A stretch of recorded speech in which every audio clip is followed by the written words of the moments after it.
Recording. My name is Sheena Surslev, and I'm the Associate Director of Institutional Assessment here in the Office of Institutional Effectiveness and Planning. And I have a couple of my colleagues with me here at this workshop as well, and I'll let them introduce themselves. Hi, everyone. My name is Matthew DeSantis. I'm the Executive Director for Institutional Effectiveness. And Ashley?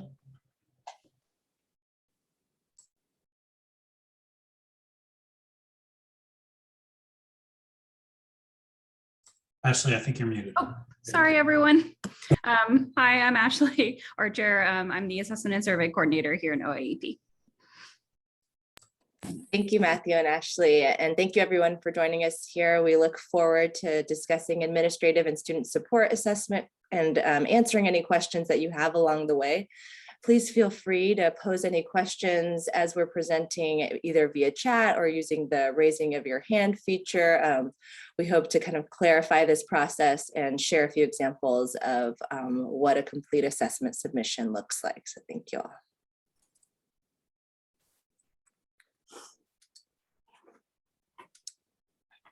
It's just a bit of an overview of how we plan to structure our time together. We wanted to share the assessment deadline and timeline for getting a new assessment management system at the onset of our workshop. And then we wanted to share the actual components of a complete assessment plan and give examples of what would make each of these areas exemplary.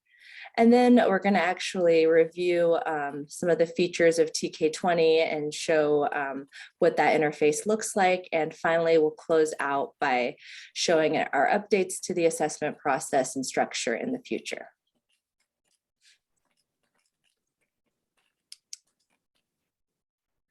And so speaking kind of logistically first, as far as when the deadline for all of the administrative units to submit annual assessments in TK20, that is June 30th this year. I know that's a little bit later than it was last year because of our SAC-COC reaffirmation. I believe it was June 1st. So we have a little bit more time, but by June 30th, it's really important that all units submit by then, because as of August 1st, our contract with TK20 is actually up. So what we're going to be doing in this summer and fall is going through an RFP process and also making sure we extract all of that data. And as we have a new system in place, we'll make sure that we have all of that information from our units as well. So any questions about just the deadline and where assessment submissions go before moving forward?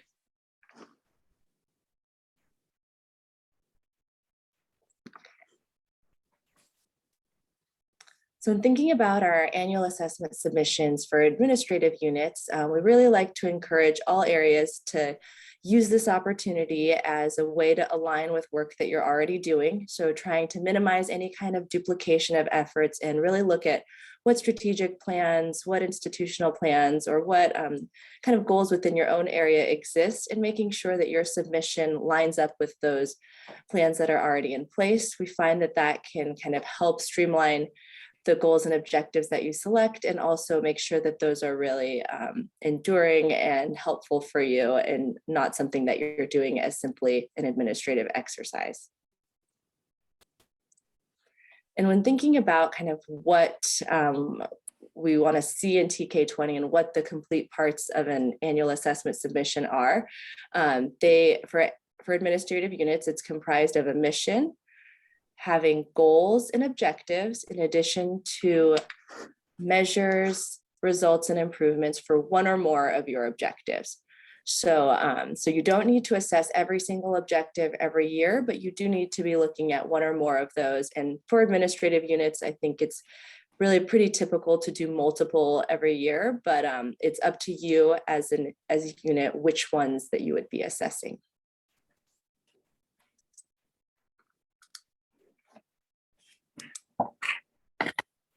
So kind of looking specifically at the mission for a moment, I've outlined here what some elements of an exemplary mission are. Of course, you want to take that opportunity to align with our institutional mission. You want to make sure that it's specific, but also be concise while articulating your stakeholders. So you don't want it to be something that lists the kind of full scope and every small detail of a unit, but really keeping that to sort of 1 to 3 sentences and clear and concise overview. And so looking at a couple examples of mission statements, you can see on this page here, you'll see that I think there are 2 in 1 sentence, but they are really that broad overview of what your core purpose is as an institution or as a unit.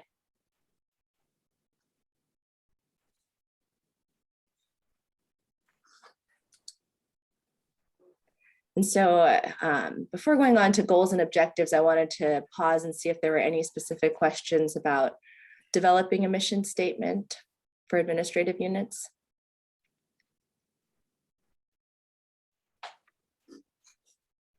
Okay, great.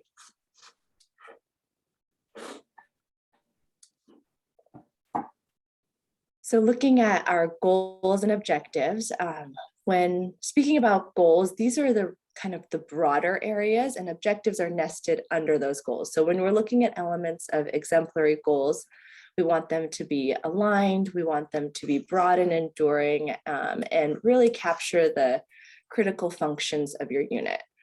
Typically, there's quite a range of the number of goals, and it's kind of less important the number and more the quality and how well it reflects your unit. But I'd say approximately we see 3 to 6 usually for administrative units as far as the number of goals. And as I mentioned, they feed directly into objectives. So you have your broad level goals, and nested under those are more specific objectives that should be aligned with a particular goal. So for objectives, you want to make sure that these are written in a way that they are measurable. And you also want to integrate action verbs and really focus on one particular area. It can be challenging if you lump several things into one objective, in that when it comes time to assess that objective, you'll see that there are many different parts to it, and it can be challenging to measure and kind of articulate progress in that area. So really trying to focus on one specific thing that you're working on underneath that broader goal. And so typically you would see units having 2 to 4 objectives per goal. And I can share a couple examples of what goals and objectives look like as well. Looking at this example from fiscal services, you see in the green text is the broader goals, and nested within those are the bullets, which are the more specific objectives, which is what you actually kind of submit assessment data towards. And so if you're a unit, you want to review your goals and objectives annually when you're doing your submissions, but it's not something that necessarily has to change each year. You just want to make sure that it's up to date and accurate for your particular unit. So here's another example. I think I had pulled this example from the Dean's Office of CEHD, because a couple of years ago they had updated their goals and objectives to align with their broader 5-year plan. So I thought that that was nice to share how you could align your goals and objectives to work within the constructs that you're already operating in.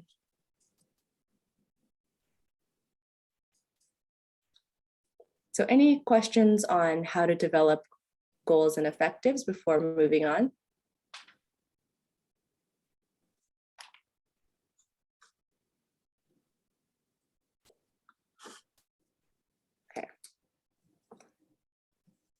So looking at the kind of the more substantive assessment plans, so that would be looking at the measures, results, and improvements for one or more objectives.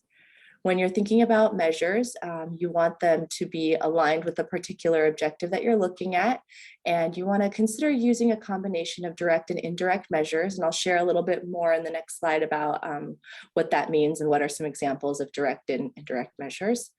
For the results area, you want to articulate whether the target that you set is met or unmet or partially met. And it's kind of less important whether it was met or not, but just to make sure you document what are areas for growth or what are some of the challenges that arose. You want to integrate any conclusions that you have in this space, and you can also attach relevant supporting documents, which can be really helpful. So for example, if there was a survey used to attach that, or if there were any other kind of documentation that would be helpful for someone looking at your assessment plan, it's helpful to include in this section. And then finally, we do as a campus really want to emphasize improvement always. So even if you have a really positive documentation of a particular objective, you can always cite areas for improvement or growth, either in your assessment process or in your actual objective that you've elected to speak about there. So you want to make sure that you complete that section as well and include any appropriate contacts and timelines to make it a little bit more tangible there. And so I know there's quite a lot on this slide as it covers the bulk of what an assessment plan is comprised of. So I'll pause if there are any areas for additional clarification. And we'll kind of go into TK20 as well and show you where to input the data for each of these sections.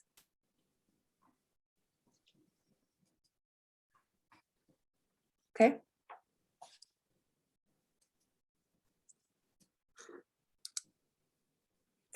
And so I had mentioned when you're selecting measures, it's nice to have a combination of direct and indirect measures when possible.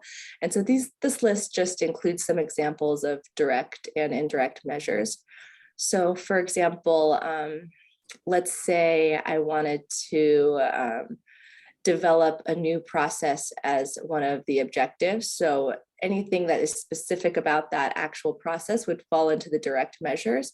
Whereas if I had conducted perhaps a focus group asking users how the process is working for them, that would be an example of a supporting indirect measure. So a lot of times these two areas really complement each other well when doing assessment plans, but just wanted to share a few examples of how you can actually assess.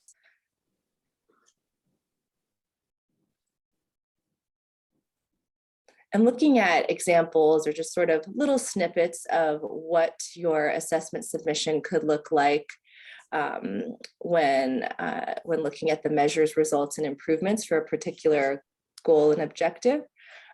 This is one example that we had where it shows a pretty direct kind of objective where you're assessing growth. And so one of the ways that you could clearly do that is to integrate the counts of the students taking the particular course and show the growth from year to year.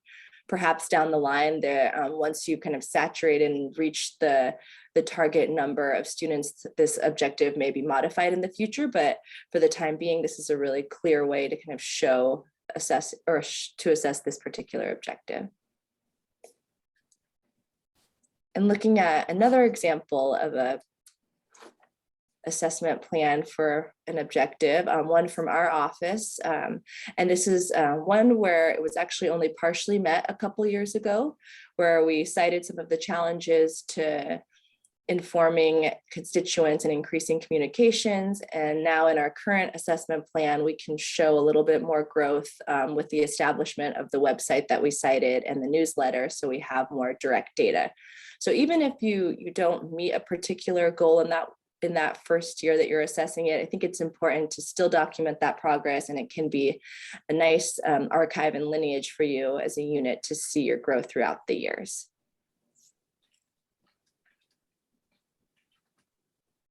So any questions on what an annual assessment plan or submission is comprised of?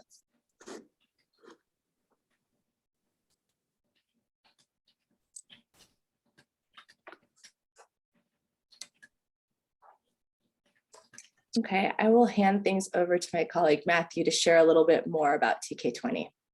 Sure, thanks so much, Sheena. And so obviously we're gonna have to submit all of these assessment plans in TK20. As Sheena mentioned, this will be the final year that we will be submitting plans in TK20. I need everybody to keep their applause to a minimum at this point. I know that is a system that does not have a ton of fans around campus, and we're excited to engage a bunch of different units throughout the institution as we look at new potential vendors moving forward. But when operating within TK20 for the June 30 deadline this year, your kind of front and center homepage is going to be focused on planning. And this is where you'll have a unit dashboard that'll provide you a quick overview of all of your outcomes, your goals, etc. You can navigate through that planning page, and I'm going to show you that in a second. You can navigate through that through a menu that's a drop-down menu, and there's a number of ways. You can either edit outcomes or you can edit assessment plans from there. Your goals and objectives do roll over in each assessment cycle. As Sheena mentioned, a lot of times goals in particular may be something that sticks around for many, many years. But objectives might change on an annual basis, and there's the opportunity for you to either edit those or to potentially disable them rather than delete them. And I'll talk about that more in a second. There are a couple of reports, particularly for those of you who may be new at the, in this position of entering assessment. You can go back and using the Planning 001 and Planning 003 documents, you can run reports looking back historically at some of the assessment data that's been entered over that time for your particular unit. Also, if you're going through any sort of program review internally, whether it's through academic program review or co-curricular program review, this is another opportunity for you to run those reports so you can aggregate that information. Now, for those of you who are veterans, you might know some of these helpful hints already, but in case this is your first time, one of the things we always try to emphasize to users is press that save button. It is very, very important navigating between pages. If you enter information and then kind of go over to another page, if you just kind of click another tab or something like that, the information that you entered on the previous page is lost. So make sure to hit save every time you're working on a page.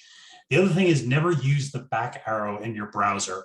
That does not really work effectively in TK20. And so what you'll see what I do is either you kind of can click close or you can click cancel, or you can just use the drop-down menu to navigate to another section of the page.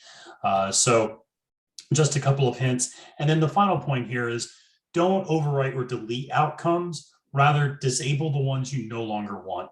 There's a very simple process to do that I'll show you in case outcomes or goals are no longer or have become obsolete. And like I said, that's fine, but we want to make sure that you don't get rid of those, that you warehouse them essentially in this disabled area so that, again, historically, you can go back 5, 6, 7 years from now, if you're going through a program review of some type or an internal review, that you can go back and still find that data in the system. And now I'm going to share with you a little bit of the TK20. And so does everybody see this page? All right. Got the thumbs up from Sheena. I saw Top Gun Maverick. I know thumbs up as a go, so we're ready to roll here. And so this is kind of a pretty standard landing page for many of you in that you're going to come to your unit that you are responsible for. And this is just kind of the unit dashboard. And from here, you can click in to see more information. And so this will show you all of the goals and objectives within your particular unit. So this is, like I said, where you can see, obviously there's drop downs here. So you can look at the assessment periods. You could go back over time to look at what things might have looked at in the previous year. And obviously you can see here, this is a completed and filled out version because we've not yet entered our information for this current year.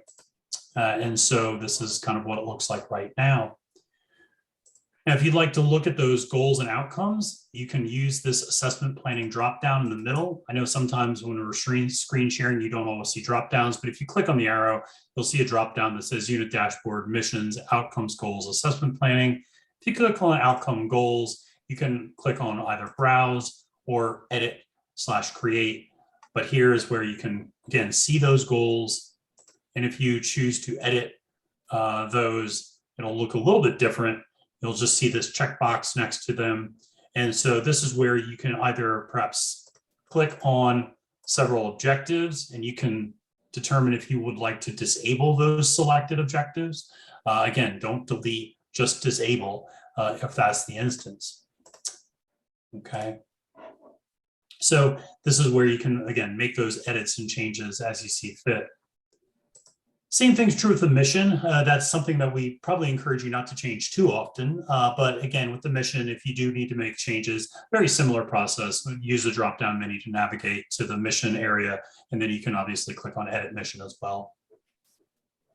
The other area I wanted to show you was assessment planning. And so if you click on the assessment planning drop-down, there'll be another label that says assessment planning. Click on that. And if you click on that, then you'll see it says both view plans and plan data entry. And so if you want to view your plans, you can click on that. You can see what those look like. Again, we've not entered ours for 2021-22 yet, but if you go back, you can see what those were for the previous year. And if you want to enter new information, which is what we're all here for, you want to click on that plan data entry. And so here's where, and Sheena mentioned this earlier, you're really going to be entering information in your objectives. You don't enter information in your goals. Your objectives fill up to your goals. So in this particular case, I'll scroll down here to kind of more of an assessment focused goal that we have within our office, but develop resources and programs to support the annual assessment process is one of our objectives. So if we were to click on that, this is where you now get to see several different prompts. And so this talks to you about the methods that you use to measure this particular objective. Sheena gave you some examples of direct and indirect assessment measures that you can enter here. You can also select documentation to attach. So if there's Excel files that you would like to attach, or if there's a Word document or PDF, you can attach that information here. And then of course, always click save. When you're down here, don't navigate between these tabs. If you enter information here and then go over to the next tab and then come back, that information will be lost. So always make sure to press save. But when going through, you can go to your results analysis. And this is where, again, you can determine whether the objective was met, partially met, or not met. One of the things, and just to reiterate what Sheena already mentioned, it's okay to only partially or not meet a particular objective. The purpose of assessment is continuous improvement. And so the idea that everything has to be met all the time, listen, life happens. And particularly over the last several years with the pandemic, things change, priorities change, sometimes quite suddenly. So it's okay if objectives are only partially met or not met at all. This is an opportunity for you to talk about those and talk about perhaps what you learned from that process and whether or not that objective is still valid moving forward for your particular office. So here's where you can enter that information though, going over the results of assessment, any analysis that you would like to provide, try to provide context to that. Again, supporting documentation can be attached. Always remember to hit save. And then finally, improvement plans. Always an important part of this. This is where we're very lucky to have gotten through our SAC-COC reaffirmation without any recommendations. And so that was a real credit to everyone who's worked really hard on assessment at the unit level, that they've done such a great job detailing this. But this is one area where a lot of schools get in trouble, which is people assess every year, but that they don't talk about what they're doing to improve using that assessment data. So you always want to make sure that you're talking about some type of improvement plan, either to the assessment process itself or to the processes that you're trying to work on within that particular objective. And talking about how those changes are going to be implemented. This can be a helpful documentation just to maintain institutional knowledge. And as we have turnover in all of our offices at different times, it's important that people understand, if they go back a year or two, they can see and understand why certain things were made, why certain decisions were made, et cetera. You can even put people who are responsible for those things, target dates, et cetera. So there's quite a bit here. Of course, always remember to click save. So I will stop there. That's kind of a lot to digest. Any questions about the TK20 process or the submission process within that? Yes, Carrie. The question, if objectives didn't change from the year before, is there a way to copy it from the year before into this box? Yes, that's a great point. So objectives will automatically carry over into the next year. So you won't need to copy anything. It'll be there waiting for you when you come in. Thank you. Yep. Good question. So the other thing that I just wanted to briefly show you was, and I mentioned on the previous slide, was about reports. And so if you click over here on the three lines, the kind of the menu icon over on the top left, you'll see here's where the planning section is. If you just click on reports, you'll see that here's where you can start to run those reports for your particular unit, looking at your assessment plan data or your list of outcomes and results. And so those are kind of the only two reports that you'll have access to. So that's kind of an easy way to navigate there. Don't have too many choices to choose from, obviously. But like I said, if you want to pull that information, it's there for you.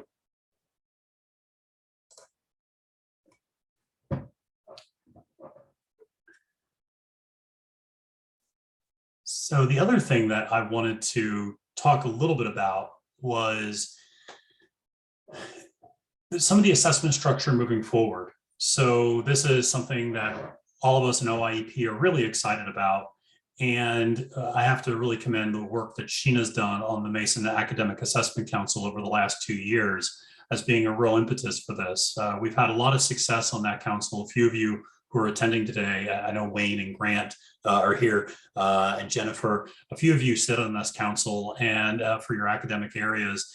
And that's been such a successful process of doing what we refer to as kind of meta assessment, where we assess the assessment process and we're able to provide feedback to academic programs about their assessment data. It's all peer reviewed. It's all very positive. It's all meant in the spirit of continuous improvement. And what we've discovered is that the academic units have really enjoyed getting that information and getting that feedback back to them, because previously it was a little bit of a black hole. They would enter assessment information and they wouldn't necessarily get anything back. So what we're doing is, and I kind of joke about it, but we're franchising the Mason Academic Assessment Council, and we're moving this into a number of different areas, to the Mason core, to the administrative areas, as well as student support. And we're developing assessment learning communities around each of these. And we'll also have an overarching Mason Executive Assessment Council. Within this particular context, the Administrative Assessment Council is going to be the one that's probably most relevant to all of you. And again, this is something that we're going to be standing up starting in fall 2023, but we're excited about, and we think it's going to be a great opportunity to give better feedback, better resources, better learning opportunities to administrative units as they're going through the assessment process throughout the year. And so I'd like to turn things over to my colleague, Ashley Archer, who's going to be leading the Administrative Assessment Council, to introduce herself a little bit and talk a bit more about the council. Sure, thank you. Can we go to the next? Perfect. So here is the mission of the Administrative Assessment Council. Like Matthew said, this is really going to be an opportunity to just improve our assessment process and kind of take some of those things that had been successful in the academic assessment space and move them into the administrative assessment space as well. So as part of this council, the individuals who are serving on it are going to identify and learn best practices and then share those across units. So evaluate unit level goals and assessment practices and kind of share ways to improve this process for everyone. So with that said, we have quite a broad representation of people who have agreed to join on the inaugural assessment council starting in the fall. I think at least 2 of them are on this call today. So thank you very much to, I think Heather and Kathleen are here. And the goal is really to have a broad representation of small units, large units from across the college, just so that we're getting a range of perspectives and we'll really be able to identify what's going to work and what's not going to work among our different administrative assessment areas. So we do have several open slots available. So if any of you are on this call today, I take it that you're probably going to be involved in the assessment process for your unit. And if you would like to be involved in this council, I think it's going to be really mutually beneficial for everyone. You'll be able to learn best practices and then also help to share those to other units as well. So if you would like to join, it's open to, if you would like to, just let me know. You can email me and we can definitely find a spot for you on this council. That's my spiel.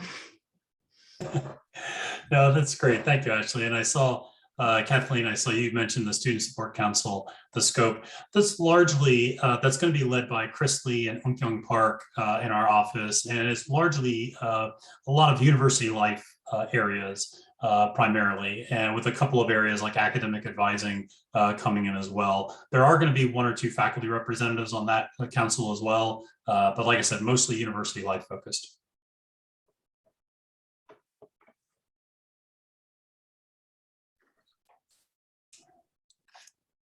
Thank you. Any questions about either our council structure or our administrative assessment council as well?